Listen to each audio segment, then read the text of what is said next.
Ating Bright Start na Disney Baby na jumpero. Ang ganda po niyan. Diba? Nag-i-enjoy po yung anak ko. Yung anak ko is 3-year-old na pero kayang-kaya pa siya. Matibay. Japan. From Toy R Us. This is Finding Nemo Sea Activities Jumper. So, working lahat ang sounds.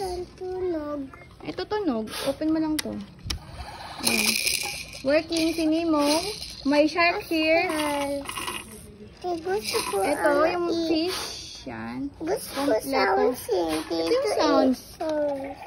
May sounds din si turtle. Sounds sharky. Walang sound si shark. Ito yung sa harap. Ang ganda ng frame niyan. If familiar kayo sa mga mall demo sa mall, yung mga dinedemo, ito yun, mga pull out. Tingnan nyo, mayroon pa siyang foam. Actually, meron pa yan, nasa box. Saka may mga plastic pa. Decals are like new. Close to brand new condition. Musical. Nakita nyo yun? Naka-musical ba siya?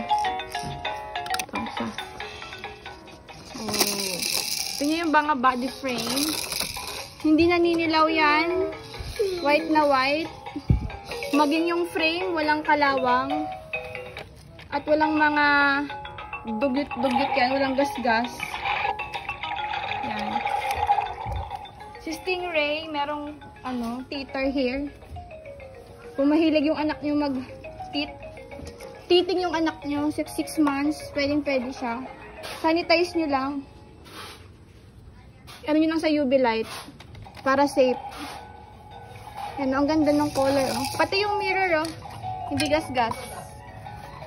Yan. Super ganda. Worth it yung price. Ang mahal ng brand new nito. Okay yan. Ibibenta ko, anak.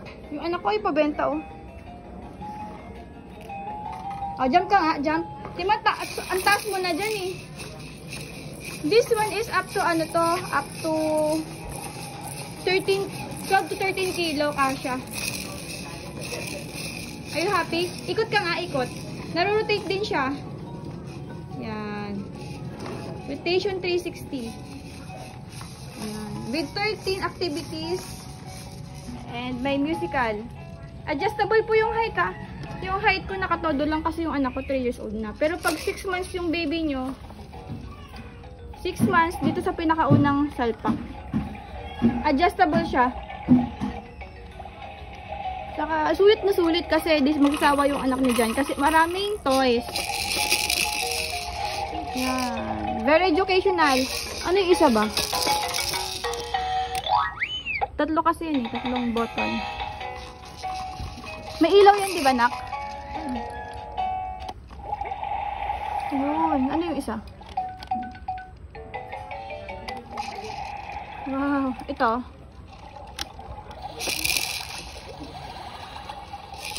Ganda po niyan. Worth it to buy. Compare bibili ka ng brand new sa Amazon, apakamahal. Okay yan. Ganda. Thank you.